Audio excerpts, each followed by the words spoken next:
I had been told that work-life balance didn't exist. So I'm going to have to now choose between climbing this corporate ladder that I was good at climbing, or going out on my own and creating a really cool business, or being a mom and a wife and a whatever. Like, I have to choose. Like, that's what I heard from that.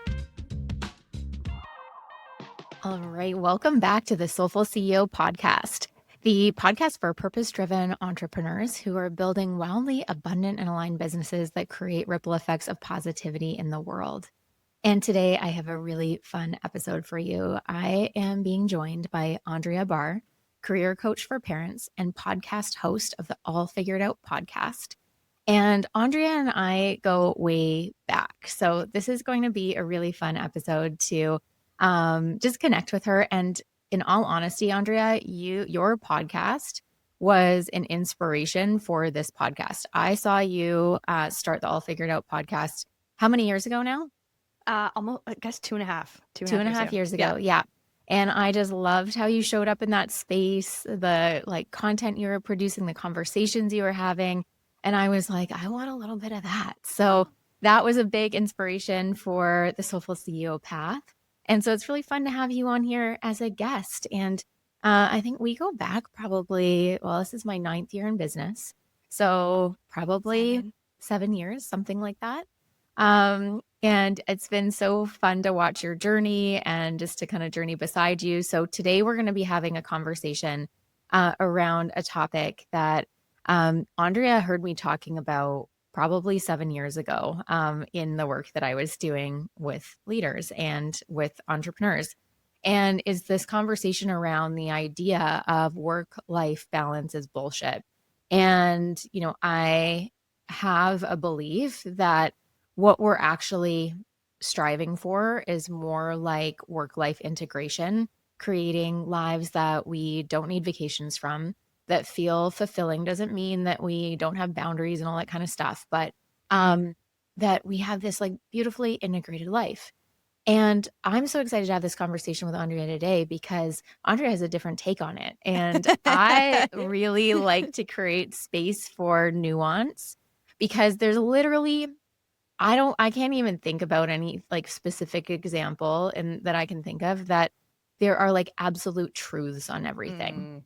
To me, there's always nuance and there's always perspective. And I think especially in today's world where it's so about taking sides, being polarizing, like all of that, we don't leave room for these kind of conversations. So Andrea, I want to like pass it over to you and I want to just kick off with this conversation. You heard my take on this. What's your take?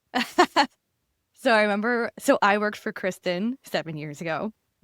She's very humble and kind and probably trying to be like, oh, you just, cross paths. No, like I worked for her. I was her intern coordinator, something or other. You were so overqualified for that job. But I told you recently, I think, and you were blown away that before interviewing with you and Lori, who is now back in the corporate world, killing it, but you and Lori were hiring a coordinator together, which is also such a power move because what a great way to provide space for someone to have a job, but if you only need 10 hours. Anyways. So I'm going to this interview. I walked past you guys accidentally because I didn't realize that that's where the restaurant was that we were meeting. By the way, they interviewed me over happy hour. So I was like, I already love these people. Caesar's happy hour. Yeah. They were like, you should try the spicy Caesar, the jalapeno one. I was like, sold. And I love you both. So I walked past, then I was chatting with my girlfriend on the phone and she was like, I remember vividly telling her this was my dream job. That's so funny. I was leaving advertising and yeah. So I worked for Kristin and I remember doing something in your YouTube. I was in the back end. I did all sorts of operational things for you. And I remember coming across the video. I think the video was entitled Work-Life Balance is Bullshit or like doesn't exist. People can go find it, I think. Yeah. Now it's probably deep in the archives, but yeah, there. It's there. It was Winning Academy or Whole Life Leadership, whatever. Winning Academy. Brand, yeah. And I remember thinking, oh, wow. Yeah. Wow. That's so. And it was the first time I had ever heard language like that. It was the first time I'd ever heard somebody call bullshit on something that I thought was a truth, to your point. And so fast forward 7 years later, and you and I are chatting about having this discussion or just what could we create an interesting conversation about? You and I could talk forever. And I remember just thinking, being like, I literally texted you saying, I want to fight you on work-life balance is bullshit. I was like, let's have a debate. And in all honesty, like Kristin said, everything is nuanced. And no, we're not about to get our gloves out. And this is not going to be some like spicy, I mean, maybe it could be a little spicy conversation. Yeah. No, there's no boundaries. But in the work that I've done recently, so I was in learning and development at a large fashion organization here in Canada. And then I left to go out on my own. I will skip over my story. You can read it online. We don't have enough time for all that. But I decided to specialize in career coaching for parents. I became a mom myself. I was still working corporate. I was coaching on the side, mornings and evenings. And I was hitting this moment, becoming a mom and being like, I don't know how to navigate my career, but I'm supposed to do this. I do this as for a living. Like I'm a career coach and I do this for people internally, this organization. So I went out on my own and I myself was grappling with this whole, does work-life balance exist? And the reason why I wanted to bring this back up. Did you have kids at this point in time? I went on a maternity leave from my corporate job and then came back for a couple of months. Okay. And then was like, you know what? Now or never. It's fucking go time. And I just left. And so you had one little one at that point. Yeah.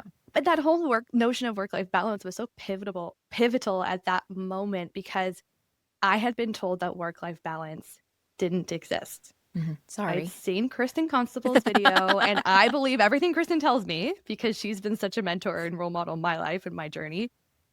And I was like, are you fucking kidding me? Like, what? So I'm going to have to now choose between climbing this corporate ladder that I was good at climbing or going out on my own and creating a really cool business or being a mom and a wife and a whatever. Like I have to choose. Like that's what I heard from that. Yeah. And so what I do now as a career coach with parents is I'm starting to integrate like how might you create balance that works for you. And the analogy I love is both being yoga teacher trainers, you know, because why not? Yeah. Just another certificate to add to the list. Exactly. You know? We love certificates, lifelong learners. Is like this is funny because I'm such a Gemini. I can play in like the woo-woo space and then go like corporate girly, but it's like a tree pose is a balancing posture, but it is completely irregular in shape. Yeah. And so I think about that with work-life balance. It's like, what does balance look like for you? And then the second thing to it is it's like your definition, of course, but then the second piece of it is in this moment, I'm here recording a podcast with Kristin. No, I'm not tending to my children. No, I'm not getting a pedicure. You know, it's like we have to zoom out a bit more because I think we're all trying to feel like in 24 hours, arbitrary amount of time, we have to balance everything. But what if you zoom out and you look at it from a month perspective and you're like, cool, I got a date night in there. I got to spend quality time with my kids. I got a foot massage and it looked a little irregular. There was no symmetry to it. Yeah. But that's how I believe work-life balance does exist. Fight me on it, Kristin. Yeah, I love it. I love it. I love it. And, you know, we're not going to keep coming back to this because I think everyone can hold for this conversation. There is no right answer here, but I want to dig into the nuances and the little pieces around this because I think it's an awesome conversation. So earlier this year, I was reading this book, Essentialism. Have you ever read it? No, it is on my list. It's on my Goodreads. It was on my list forever too. And a client actually sent it to me. And I was like, thank you. And so I read it last summer. And the author talks about this idea of trade-offs. And he talks about how this idea that we can have it all is actually really dangerous because I'm using that word. I don't like when people like use these big words, but like to individuals, it can be really, it's kind of like, you know, you thinking about, oh, work-life integration can't happen. It actually is like impactful to you because you are trying to fit into what we should be doing. And so he talked about this idea of trade-offs and how, you know, if we say yes to this, we might need to say that yes to that, but it's still in balance or in our balance for that season or for that moment. So that's what I kind of hear you talking a little bit about there. I don't know if that like lands, but can you dig into that a little bit more around like, okay, so it's going to look a little irregular at times. It's not going to be perfectly symmetrical, like 10 hours a week to this, 10 hours a week to that, but it can still feel balanced. Like maybe give us an example around how this actually looks in your life. Yes. I have been thinking more about, especially since becoming a parent, becoming a parent or not, it's all the same personal development experience. It just takes different forms. So I'm using it from my experience as a parent because those are the people I typically work with. But parent or not, it's like I think about routines versus rhythms. Not to keep throwing words and like creating definitions, but I'm a visual and kind of like contextual person. And so when I think about a routine, I think about a calendar, like a paper calendar that you're writing things in pen.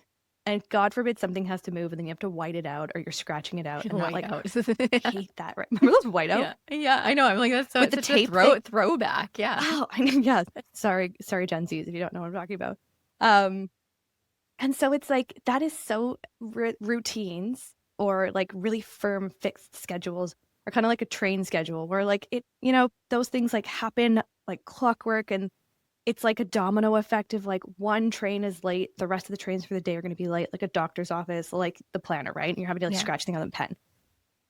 That to me is a routine versus a rhythm is like you being the conductor of your own life and you getting to like create a crescendo or like decrescendo and to like bring more like of this or whatever. And so when I think like how that to me is related to work-life balance and like trade-offs and things like that is creating like I think what we're saying is like there's a level of flexibility that needs to be talked about in this.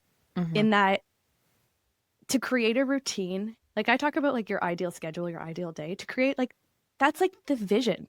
That's something I learned from you. It's just like vision work and goals and things like that. Like you're setting this North Star. You're not trying to literally climb a ladder to the North Star. Yeah. You're using it to guide you.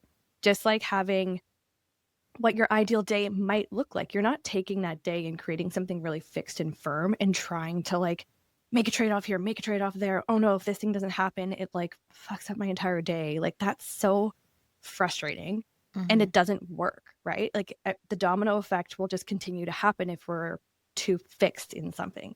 And so when I think about, you know, those trade-offs and how are we integrating all the things that we enjoy, like when we talk about the trade-offs and the things that we enjoy, like what we're trying to do is just bring more of the stuff that we like into our life. That's the goal. That's what we're trying to do, right? And so it's like, how can you be a bit more flexible in it so that you're kind of conducting your life, but you're able to like go with the flow. So one thing doesn't happen. Like for me, tangible example, I'm talking very like hypothetically here, but tangible example, it's like, great, I'm so excited for this podcast recording today. I have a client coaching session after this. I am going to do some heads down work after that. That's like my intention and like I think my plan is for the day. Kids get sick. You get sick. Like something happens, like your washing machine breaks, it starts flooding everywhere. If we're so fixed, then the domino effect knocks all those things down. And then we're like we're floundering and we've got nowhere to go. And so, yeah, my long-winded way of saying that, like when I think about this conversation, I think we'd be remiss to not discuss the part of it that's so important, which is like having a real like quote unquote growth or like flexible mindset around it as well. Yeah.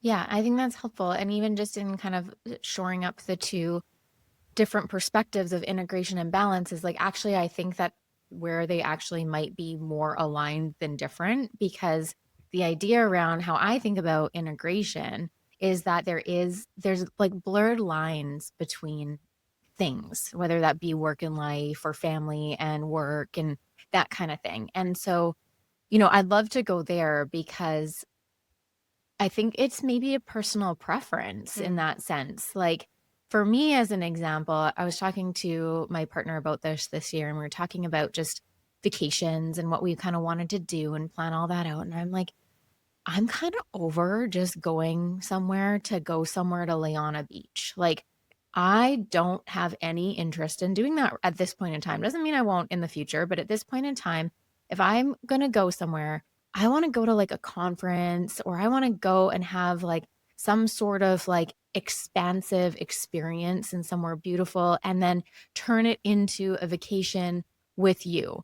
So when I was really teaching this concept more, I was talking about having these different areas of your life. Like I don't remember if you remember the workbook, and they were like five little bubbles, right? Yeah. And then balance would be that the bubbles would all be separated. Like if there's say 5 bubbles separated and they have their distinct edges, they don't really overlap. And, you know, you pour into say work, then you leave work at work, and then you pour into family in the evenings, and then you leave family there, and then you pour into your self-care, and like kind of very distinct like that, right? And then integration in my mind was where these bubbles get to like intersect. And we talked about this 5-way win. Oh my God, this is taking me back. I love this the is so 5-way fun. win. I use it all the time. I use it all the time. So this is so fun. This is taking me back to like old teachings, but they're so relevant still. I'm like, I need to make a resurgence of these in my work. But this 5-way win idea is like, how can you have one action that then impacts every single one of your life areas? So this is something we could fight on, I think, because I actually can't see right now a downside to that. I'm like, fuck yeah, that's the way like to do it. So where do we differ on that? Okay, so maybe it's you know what's funny? For me, it's I think that you can have it all. And I think we're also saying some very similar things, of course, but it's like the idea that work-life balance doesn't exist, in that, to me, that statement is like, oh yeah, you can't be happy in all your areas of your life. I'm like, what? You know, that's the message I get from that versus the integration. But I do believe that there's balance there's strategy in having a 5-way win. There's a strategy in going to yoga and nurturing your mind, your body, your soul, getting a workout in. Like, to me, like something like that is always my 5-way win. Yoga always like touches all the boxes for me. And so I think we're saying the same thing. Maybe what my fight is on is that I do believe you can have it all. But like my friend Taylor Aller said, she came on my podcast. She's a multi-potentialite coach. And she said, you can't have it all at once and you can't do it on your own. I like that distinction. Which is so nice. So here we come. I feel like we're converging. Yeah. It's always the way, right? It's the fucking words, right? Yeah, it is. We get hung up in these words. And it's really interesting to hear. And this is where short form content is so tricky sometimes because you only get these sound bites, right? You get these little sound bites and then someone's like, well, this is what that means to me. And then it becomes something that is not supportive versus like, okay, really looking into it is like, well, where's the nuance in this? But I think because we're coming to this place of like convergence and like we're seeing some of the areas of overlap, what might be interesting is I'd love to hear from you from a parent perspective, because one of the things that, you know, might be the gap for me is that I am not a parent. I have a business that I absolutely love. Like when I'm working on projects that light me up, like I'm a generator in human design. I don't know if you know your human design, but like, what are you? Manifesting generator. You're so a generator. Yeah.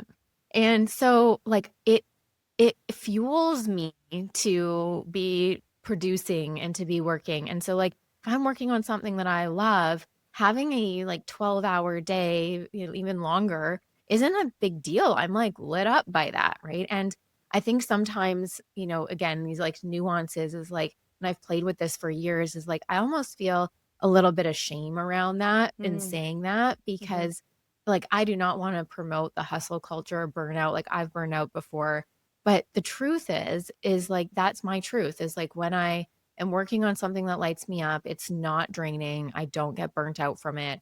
And I don't have other responsibilities like children to create these boundaries that are probably needed. So you're not like on your phone at the dinner table, right? When you've got kids. Yeah. I have a partner that I have to be mindful of, but that's about it. So in terms of that nuance, how do you see that fitting into this conversation? It's such a good question, because prior to kids, you have your partner, but there isn't depending on the relationship, there isn't like an actual codependent, like there isn't an actual dependency. They might be technically dependent on your benefits form for work or taxes or whatever. But if you let that relationship slip, it's okay. Usually, might not be. But with kids, for a little bit of time. Yeah. Like you're like, I'm having a busy week. I'm like not going to be as present, or I can't do date night. Yeah, totally. But then with these little humans, you're like, oh shit, you need a lot. Like, yeah, you can't take a day off. Just be like, I'm busy. No, I mean, like there's like so many, like that's half of the work I do is like helping people like strategically be like, okay, where can I step away for like an evening after the kids go to bed, or how do I just like take a day and like go, fill my cup in other ways. But yeah, it's a really strange shift. And this is what I hit up against when I was like, I joke that I'm a Gemini, but I really am like always of two minds. I can always argue both sides. I can always see like the strategic side in something and then like the intuitive side. I drive myself crazy in that. And so there's times where I'm like, yeah, I was deciding whether or not I leave the corporate world and do I go start my own business? But then I had a 1-year-old at home and I was like, whoa, okay. And what it required was just having to step back. And I'm not kidding when I say I use your old teachings all the time. And I think about my focus areas. So say like 5 focus areas for me would be, it's like work, family, like self-care, health, whatever the areas are. And I had to kind of step back and be like, okay, so how am I going to be like pouring into all of these different cups? Where are the 5-way wins? And it just kind of included one additional focus area. But that did require a step back and a re-strategizing. So it's like creating a new, like if you're, everyone listening is probably a business owner, it's as if like you created a new department, but you kept doing everything the same. Okay. And you didn't even think about the new department. It's like, well, yeah, you got a new department, it's kids. So you got to re-strategize and you have to think about like the people plan and like the ops and the finances and all that. Yeah. So I don't know if that even answers the question, but it's like, yeah, it just requires you to like take that step back, take that additional factor. And it could be the same if like you had like a health situation or like there was something that prevented you from working more. You'd have to step back and you'd have to say, okay, this is a new factor. This is a new piece of information that I need to now factor in to what work-life balance or integration looks like for me. And what do I want? Yeah. Did you listen? Have you read 10X is Easier Than 2X? Oh my God, this book keeps coming up this year. I've read it and it's like I read it in January. Okay. And literally everyone I talk to, this book is blowing people's minds. Like it's What did you think? I loved it. I was like, I'm on the same boat. Like I'm like, it's awesome. It's totally game-changing mindset. Where are you going with this? Well, now I don't remember, but sorry.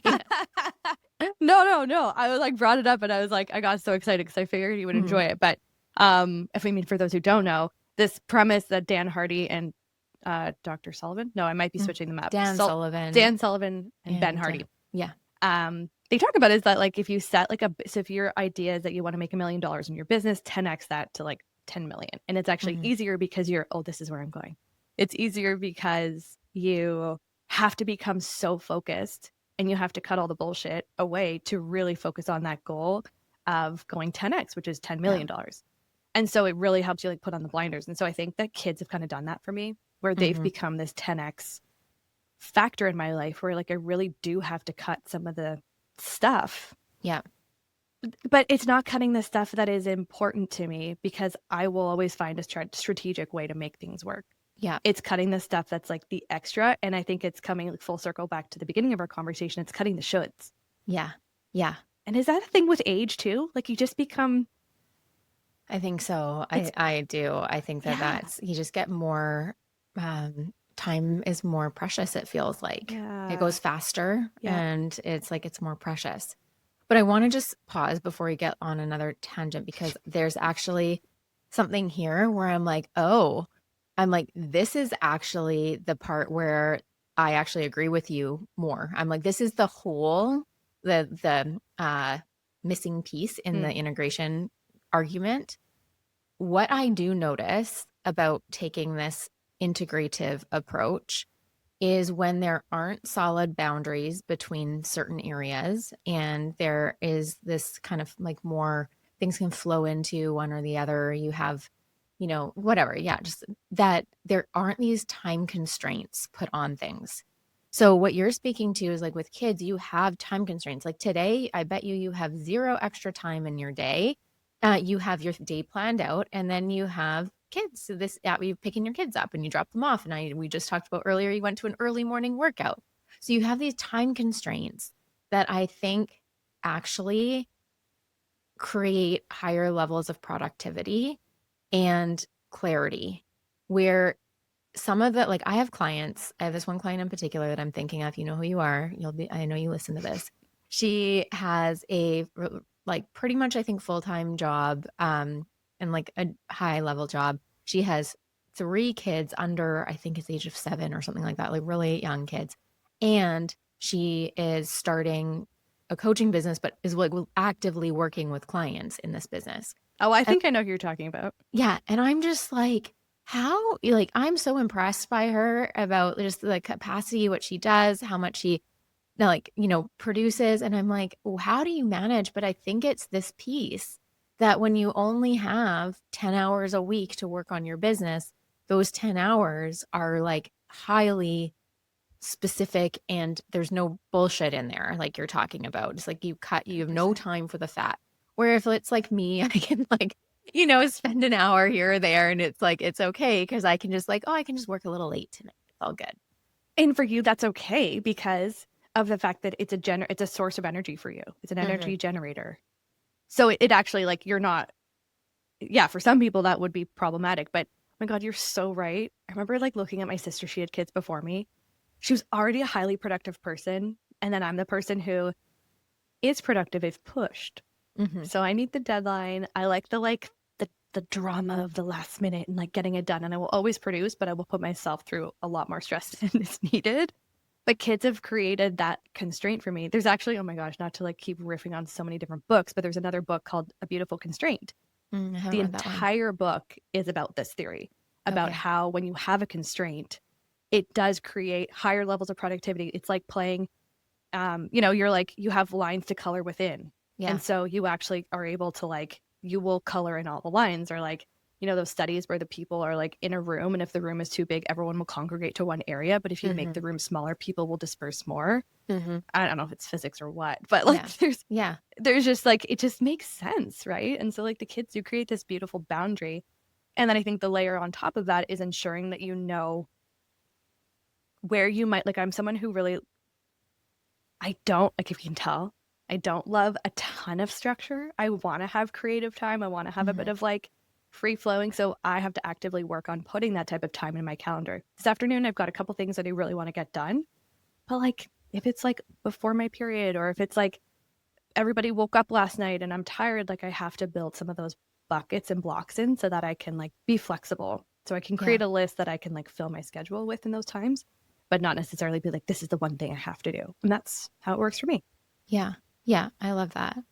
And I want, before we like wrap up the episode, I want people to get a little bit of insight into your work and how you work with people. And because specifically you support parents it sounds like, I mean, it's, your title is career coaching for parents, but it sounds like there is this like balance element to it around not only career, but also how to manage that in the context of life. So can you speak a little bit to like maybe some of the common coaching topics or things that you work with people on and how you support them?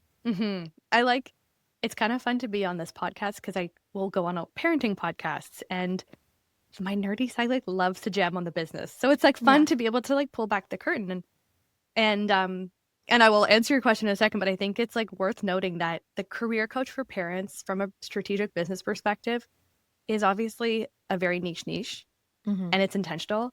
And sometimes I throw like career and life coach in there, but it's very intentional to say career coach because from a marketing perspective and from a human perspective, it is way easier for people to be like, okay, I can justify I'm worthy of hiring. Invest in my career. Exactly. Yeah.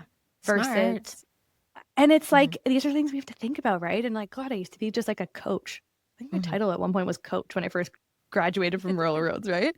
I can help everybody. What does that mean? And everybody started becoming coaches. And so that was intentional. And then I started to have to be really intentional with my intro calls because people would be like, oh, sorry, I just started talking about my life. Like, is that okay? And I'm like, yes. So now I'm like very forthcoming to be like, I am a career coach for parents, and that I like do niche and like helping people kind of like figure out how their career fits within their life.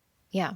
But I coach people in and out of careers to, you know, from a stay-at-home parent into their career, or in a career to a stay-at-home parent. So the most common things, though, to answer your question, is the tip of the iceberg is always, oh my gosh, I'm so frustrated with my job. I just don't have enough time to be with my kids. I'm frustrated at work. I'm not showing up as my best self. My manager is a piece of shit. You know, the usual narrative. Yeah. The usual.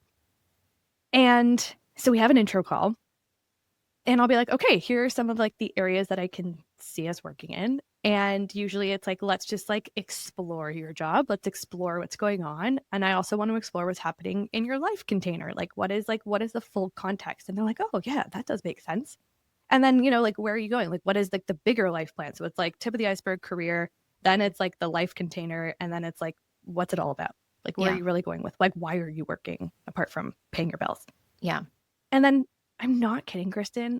It is like, okay, I actually don't know what the stat is, but so many people who come to me originally saying, I'm going to flip my table at my job.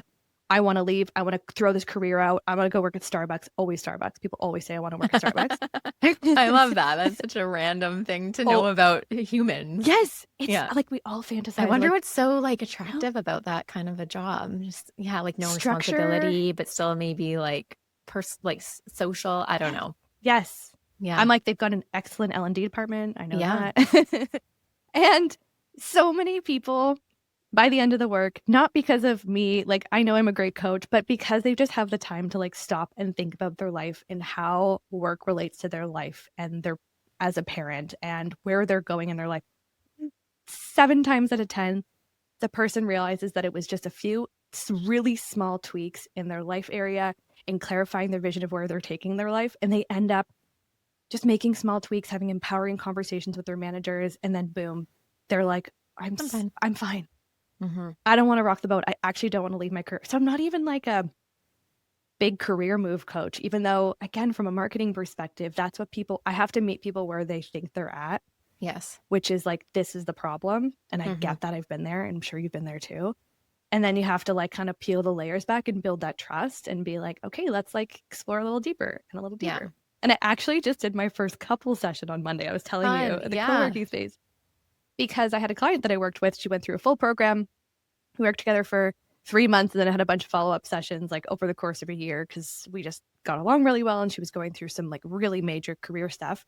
And she was like, this is so good. I feel great, but I need to enroll my husband. And they have 2 little kids. She's like, can we do a session together? And she was perfect. Like they didn't require couples counseling. I will say that. That could go in a few different directions. Yes. Like there's like some like qualifications there, qualifiers. And we had an amazing session where we got to like actually map out their personal and their shared and their family values. We mapped out when are they retiring? What are they building for? How are they saving? Like these things that are like, you do not as a parent sit down to talk about. And it was one of the coolest things I've done. And it was so incredible to like be a part of it and just to sit there and just like Ariana Grande, just, hold the space. Yeah.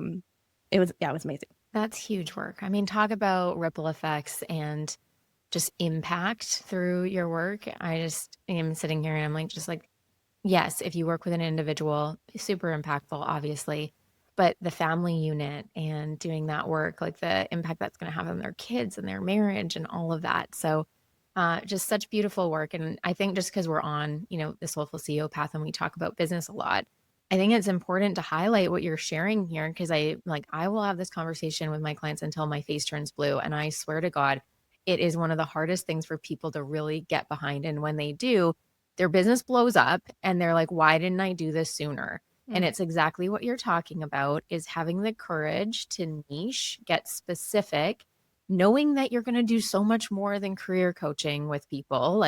But it's like, we can't imagine you were like, I do purpose work with people, because that's kind of what you're up to, right? It's like at the core. No one would hire you. No one would hire you. What does that mean? Yeah. What does that mean? Oh my God.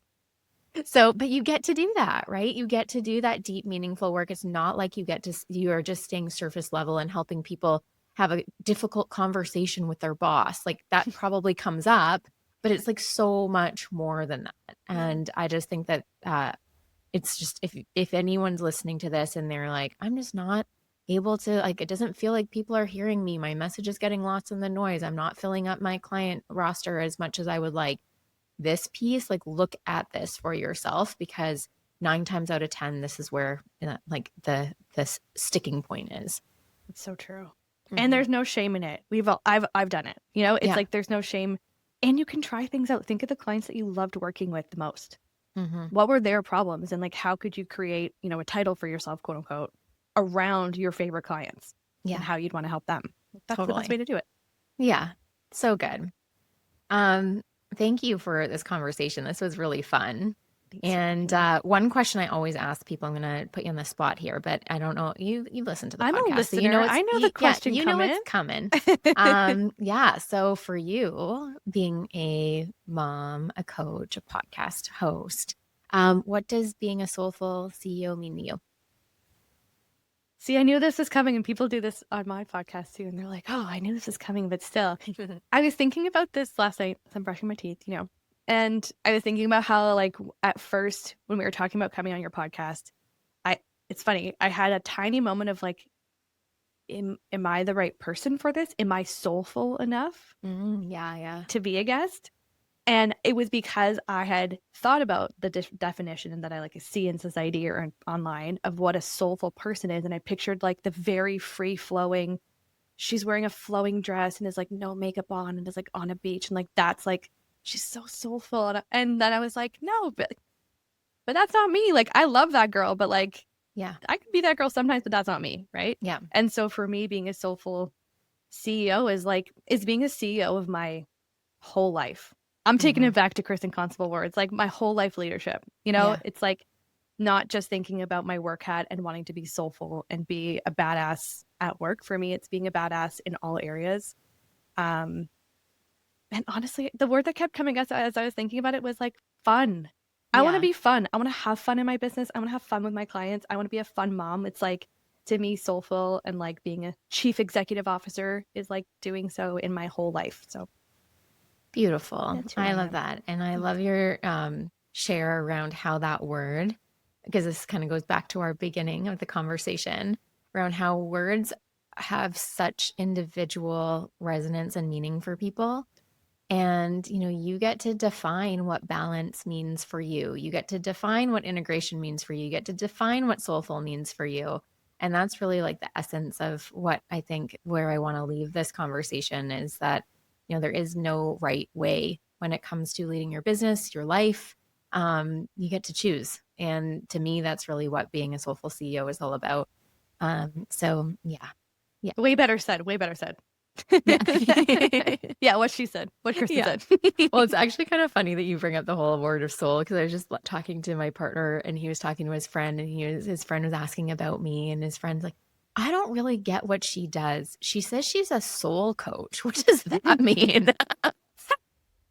Oh my God. Ryan, I hope Ryan just Ryan's like, yeah. He's like, if it's not in your world, people think you like talk to ghosts and stuff. You're like maybe you're like a death doula. You would actually be an incredible death doula.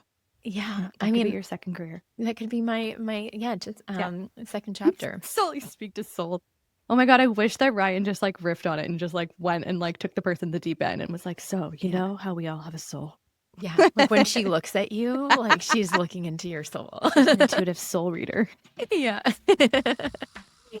Anyways, we will wrap there. Thank you so much for joining us, Andrea. Thank you all who are listening. As always, we really appreciate you tuning in. And if you enjoyed this episode, make sure to follow and subscribe. And if you feel so inclined, you can also leave us a review. All right, we'll see you in the next episode.